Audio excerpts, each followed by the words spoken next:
Okay, there are still more people coming.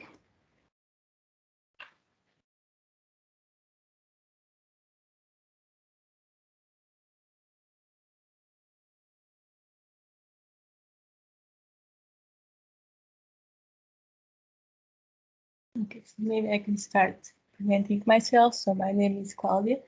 I'm from Sensing Future. I work on innovation and scientific development of physiosensing.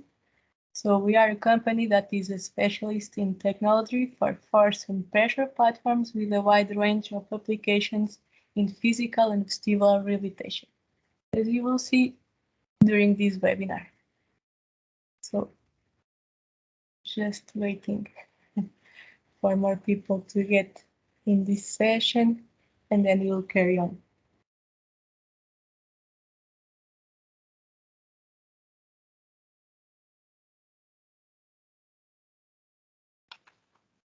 Okay, so maybe we can start. So today I am pleased to present our first webinar on physiosensing. I am sure that you will be impressed with the wide range of applications that this equipment has. So let's talk about it today. We are going to share a presentation about the 12 balance assessment protocols. I'm not going to go through them very exhaustive, but the idea is to do a brief and quick look at each one of them. Throughout the next year, we'll have the opportunity to go deep into each one of them. So let's begin with the balance. So what is balance? Balance is the ability to maintain the body center of mass over its base of support. As you can see here in this image, the center of mass of humans is mainly in this region.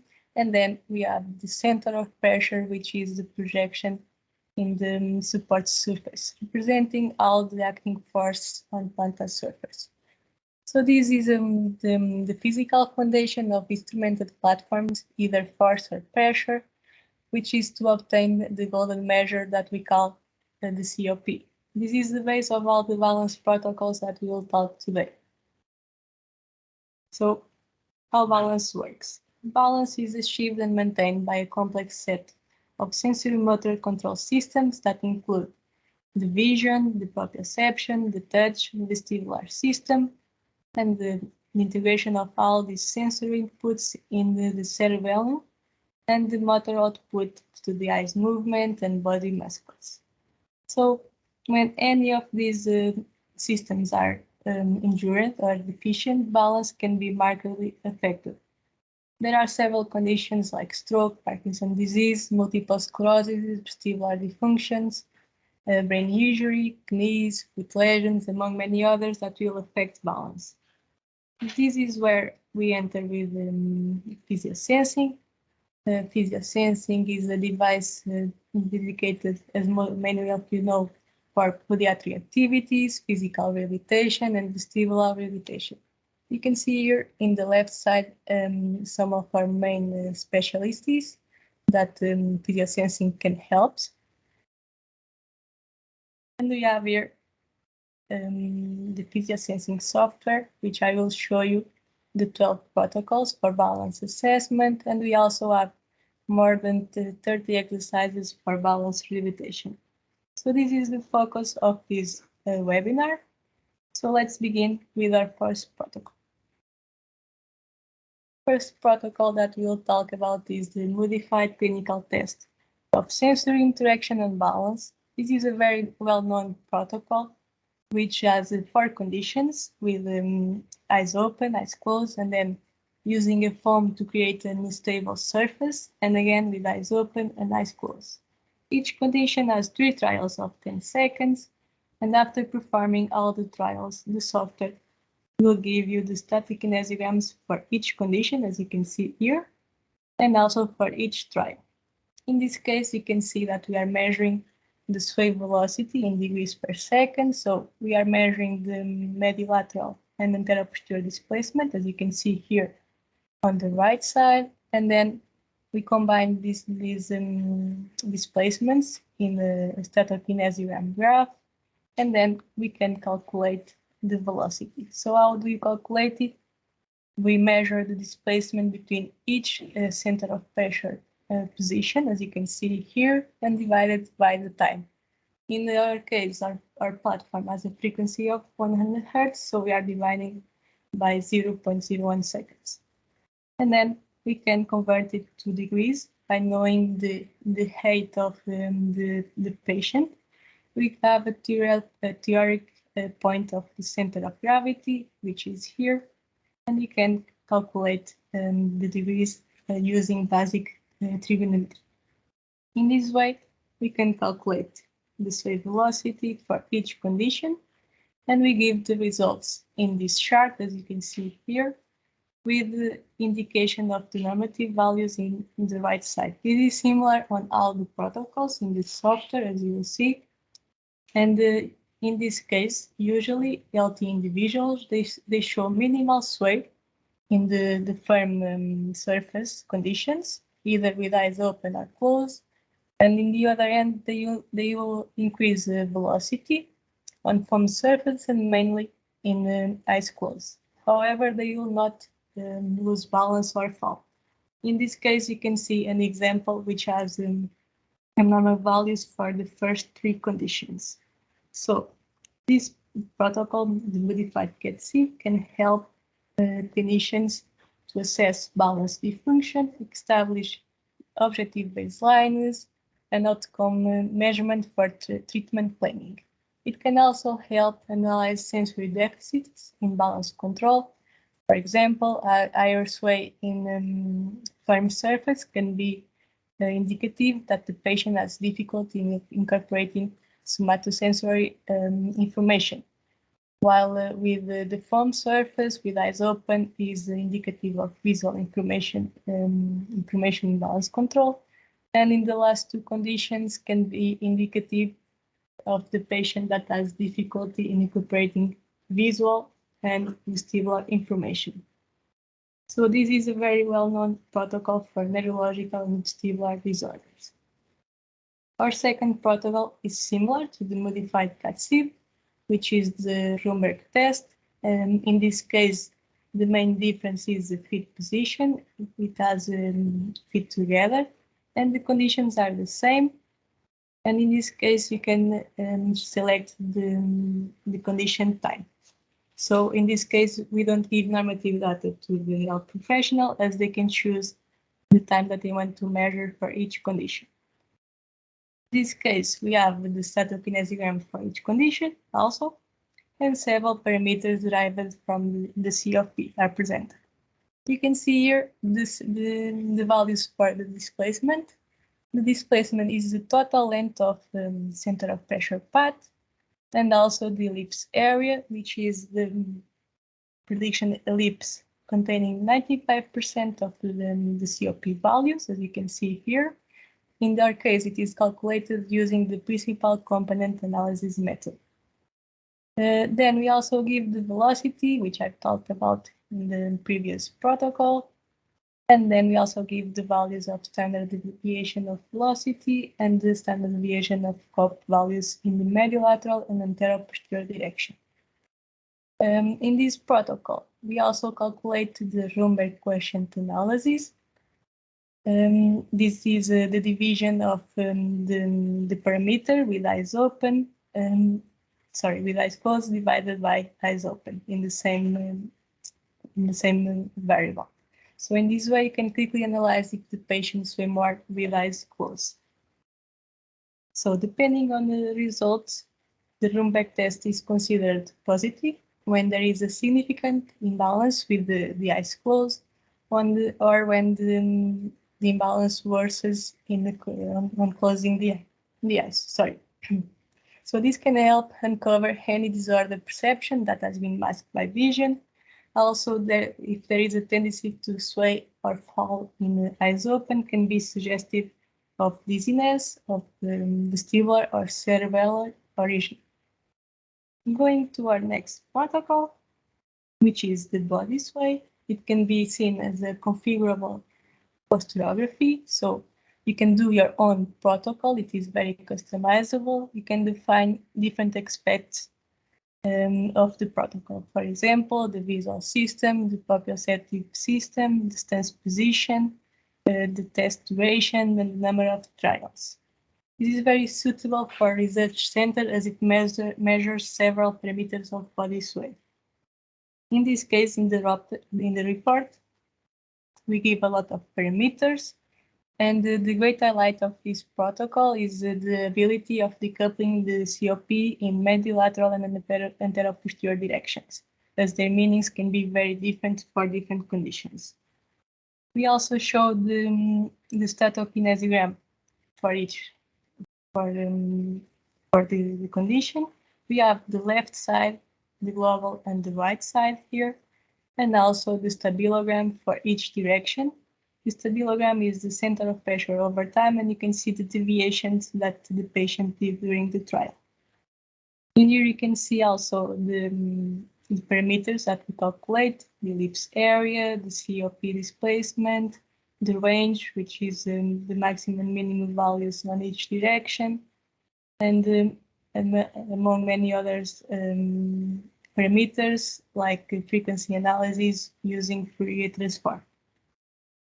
This protocol is also very good for research because we have an Excel export tool if you want to do your own analysis with another tool like MATLAB or something similar. In this case, as this protocol is a generic tool, when you use it as a posterography, it can help the clinicians to have objective information about body sway.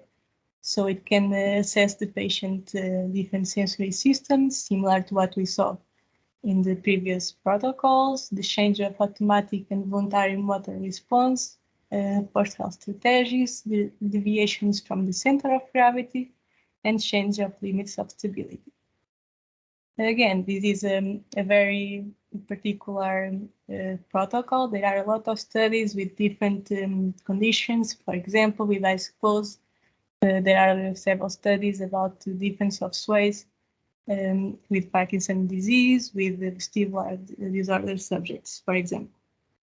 Our next protocol is a dynamic test, which is perhaps the most referenced protocol for balance assessment in the literature, which is limits of stability. Limits of stability is the displacement of the COP on 8 points at the patient's stability limits without losing balance.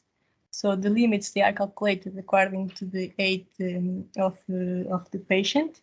And then the patient must lean and try to reach each one of the positions until the timer ends, which is 8 seconds, as you can see in the video on the left side. In this case, we calculate several parameters, as you can see here. We calculate the average of the 3 directions, so front, right, back, and left. And you can see here the parameters that we calculate. The reaction time is the time that the patient took to start movement in the right direction. Then we have the endpoint exclusion, which is the first point that the patient reached without slowing down. For example, in this direction, it is around this zone. Then we have the maximum point exclusion, which is in this case in this area.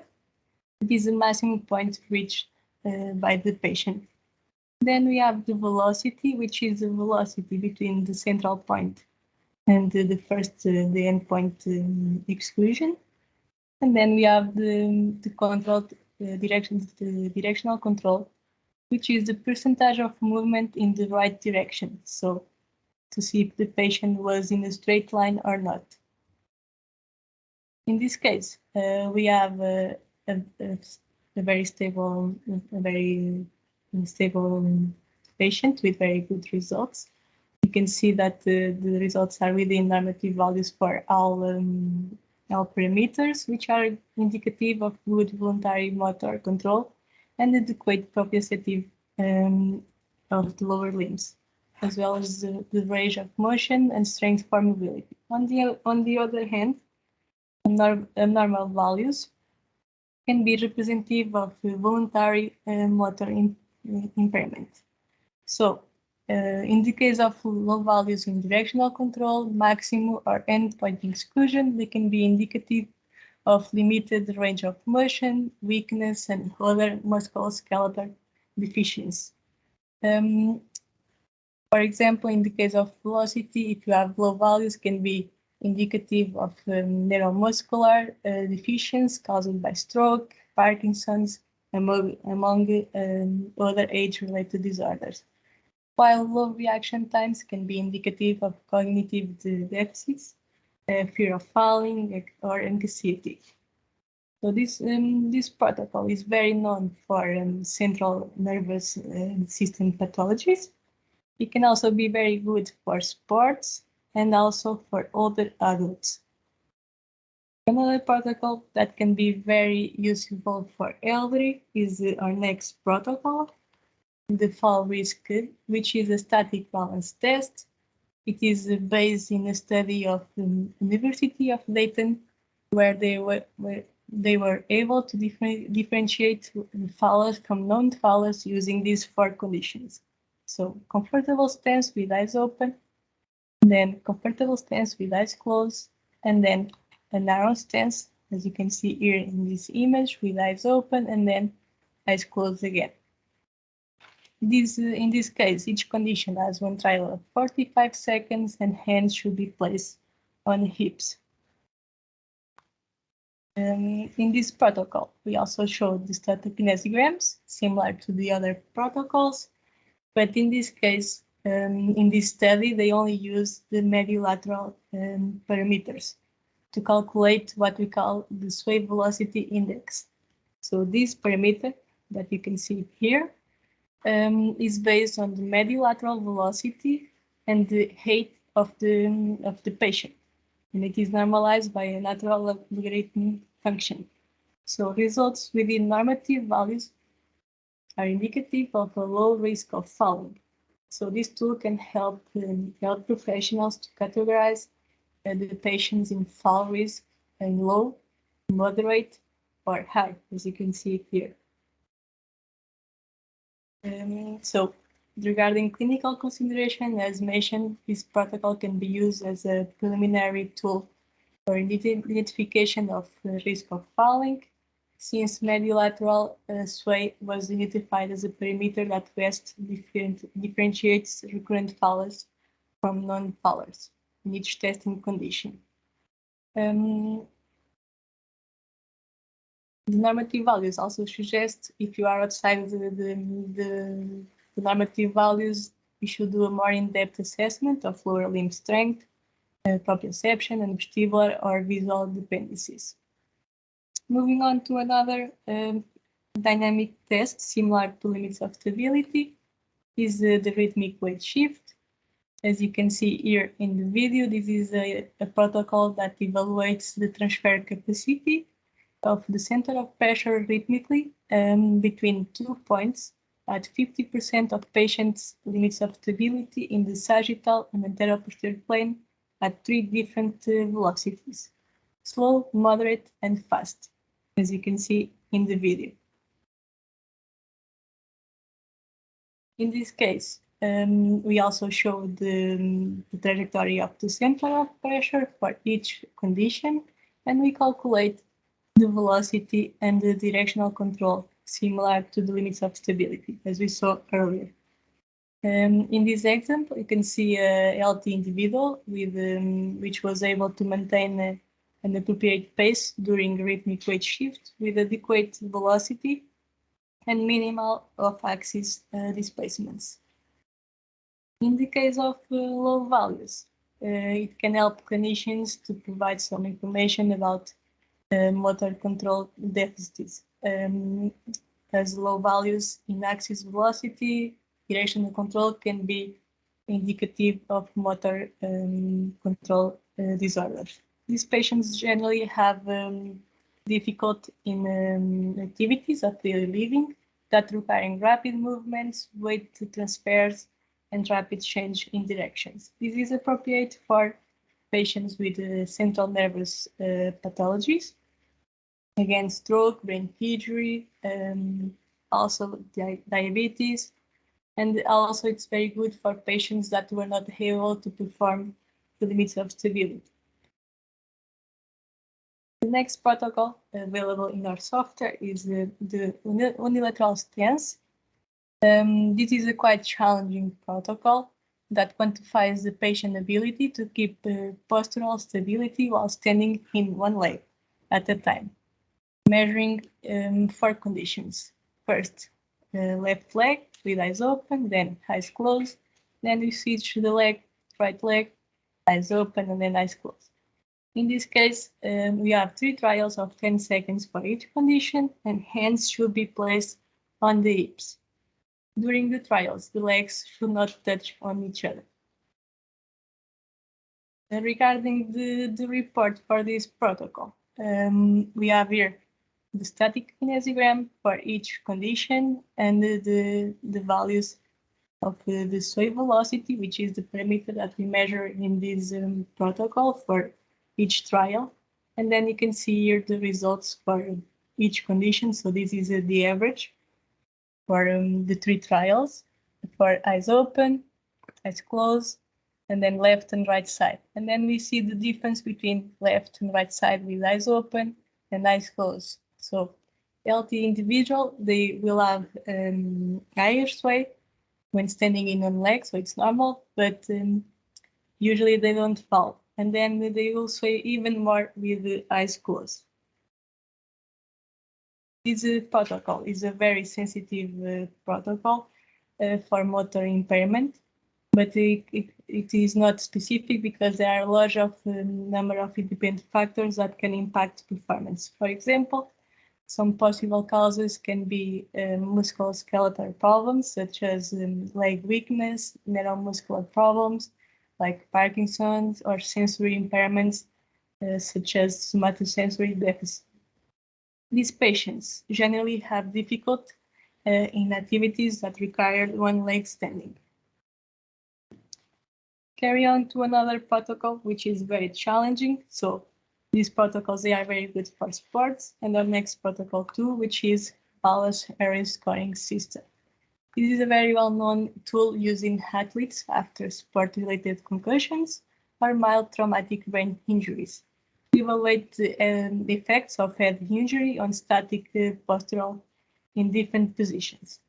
We have 2 feet together, one leg standing on the non-dominant foot, and tandem position on firm surface. And then we repeat these 3 stances on foam surface. All these conditions only have one trial of 20 seconds and should be performed with eyes closed and hands on the hips. In this case, this protocol is an enhanced version of the traditional BEST test, which usually you count time and the number of errors that the patient did during each trial. So we are enriching this protocol with objective quantification of sway. So here you can see the center of pressure for each condition.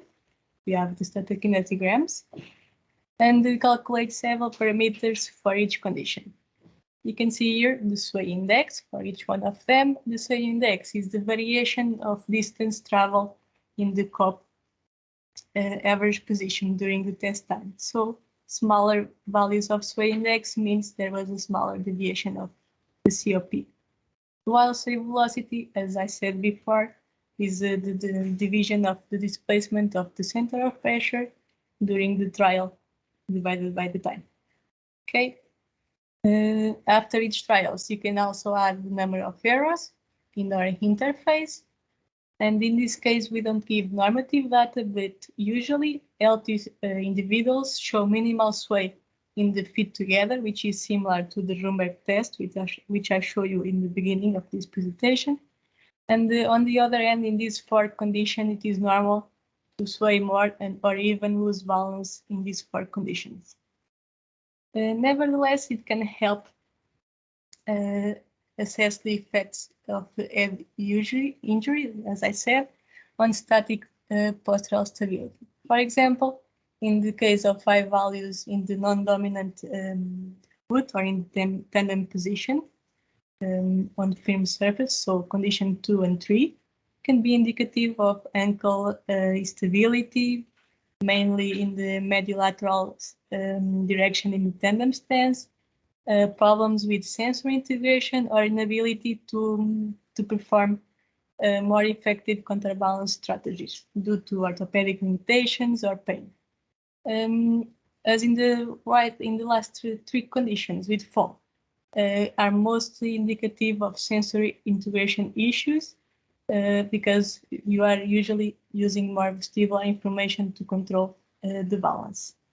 Also, it can be a very good tool because in this way you can objectively measure the sway and in the reproducible way, which is practical, reliable, and allows you to compare to baselines and also progress monitoring after training. Ideally, we should have a baseline for each athlete before having a conclusion. So now moving on to another type of analysis, in this case with the pressure, which is static analysis. Static analysis is a protocol that allows you to measure the plantar pressure distribution on the sagittal and anterior posterior planes on a single pressure image, dividing in 4 quadrants, as you can see here. The idea is to do it in a comfortable stance, and the patient should look at front at high level, as you can see here in the image. In this case, you can see here the difference between left and right side, the deviation of the COP, and also several parameters for the left and right side, like area, maximum pressure, average, the percentage of body weight used, and also we calculate the arc index for the left and right side. We also have different views of the pressure map, as you can see here. Usually, healthy individuals, they will distribute their weight approximately equally between the right and left side. And also, they usually have normal foot with a normal arc, which indicate adequate load distribution and impact observation. So these tools allows us to do objective assessment of plantar pressure distribution, and it can help us identify factors that can trigger foot injuries and consequently the musculoskeletal system. Also, high pressure zones, they can be more prone to talus formation, and then can appear plantar ulcers, which can be mainly in diabetic foot. And we can can characterize the foot type based on arc index in normal, flat foot, or hollow. In the case of flat foot, it can increase the producing calluses, and which impose changes in gait, and consequently loss of balance and injuries in the impact areas. In the case of the hollow foot, you have a high arc with a big curvature, so you have a reduced area of contact with the ground. You are not absorbing the impact shock, causing pain in the foot, in the calcaneus and metatarsal zones. Moving on to a similar protocol, which is a weight-bearing squat, but in this case, we are measuring the plantar pressure distribution in 4 conditions, with the knees straight, knees bent at 30, 60, and 19 degrees, as you can see here in the image in the left side. In this case, the report that we give is the percentage of body weight for the left and right side for each knee flexion, and also the plantar pressure distribution, similar to the static analysis for each knee flexion, as you can see here. Usually, healthy individuals, they will be able to approximately equally the left and right sides during the squat positions. In the erect position, most body weight is borne through the skeletal system, and relatively less stress is placed on the knee and the hip joints. When we increase depth of squat, it will increase the stress on the knees and hip, making these positions more sensitive in detecting weight-bearing abnormalities related to lower extremity musculoskeletal injuries. Also, reduced weight bearing on leg may reflect sensory problems, mainly proprioceptive or strength loss, reduced range of motion, and pain. Patients with generalized or neutral weakness will demonstrate impaired motor control for sit-to-stand transitions. So talking about sit-to-stand, this is precisely our next protocol. This is a protocol that we have to quantify the ability of the patient to lift from a sitting position to a standing position as quickly as possible without using the arms. We have 3 trials of 50 seconds, and during this movement, we calculate several parameters, as you can see here. So we have here the trajectory of the center of pressure for each trial. And you can see here the variation of weight for the left and right side over time. You can see here when the patient was still sitting, and when he started to rise, you can see here, and then the standing position. Usually healthy individuals, they will use the necessary force during the rising phase here to control the center of pressure over the base of support in this zone when reaching the standing position. During the rising phase, left and right should be symmetrical, the force use. So you can see that this movement is influenced by a number of musculoskeletal movement control and balance factors, and they can be indicative of different conditions. So as the transfer process can be slowed down by problems with range, strength, flexibility in the lower extremity, and also trunk. And movement or postural control impairments can impact speed and position during the task. Also, lateral stability depends on the symmetrical distribution of force between the 2 legs. We have now reached our final protocol, which is Total Balance Pro. This protocol was originally created by us with the help of one of our clients who felt the need to have a balanced summary through 6 key parameters. The client name is Dr. Antonis from Greece. You're probably watching us. Use this protocol to analyze these 6 categories that you can see here. It consists of performing 3 protocols, which are the modified CAT-SIB, limits of stability, and sit-to-stand, and it takes about 7 minutes to finish. After performing all the protocols, the software will give you all the parameters at once in one chart, as you can see here.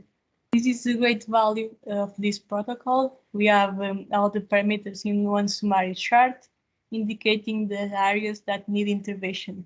As you can see here, the scale is inverted. So normative values are in this zone, and outside the normative values, they will have values indicating the category that needs more intervention. And here on the right side, you can see the parameters that are being used for each category.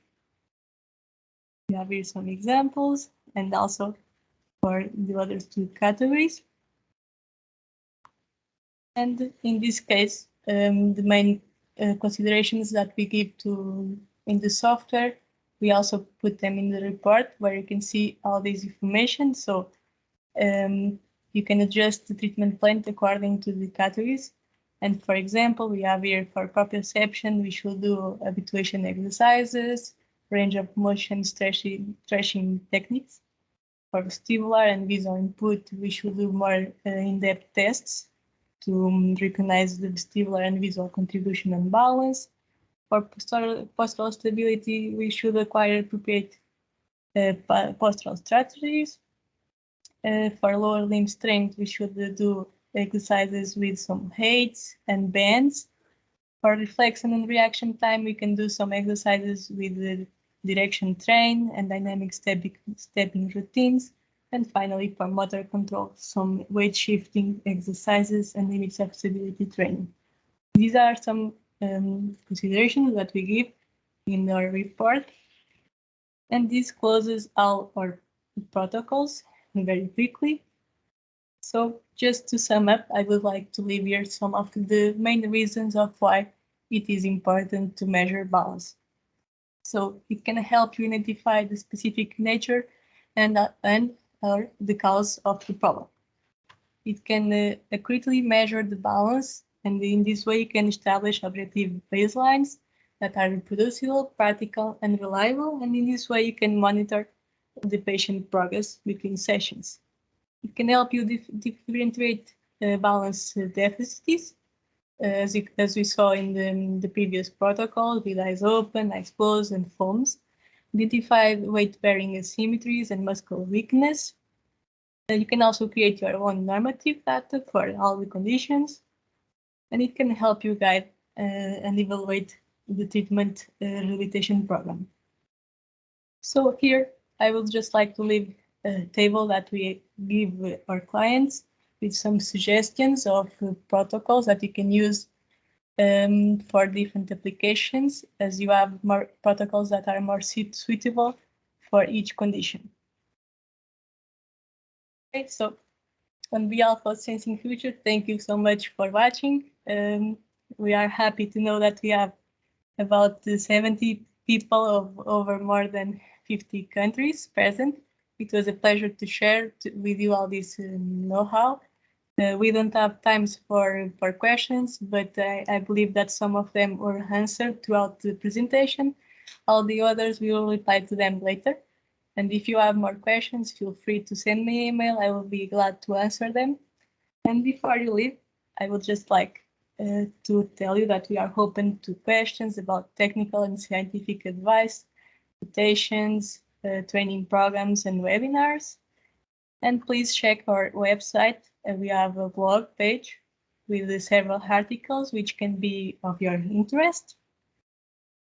And if you want a quotation, please go to our website in the request pricing page.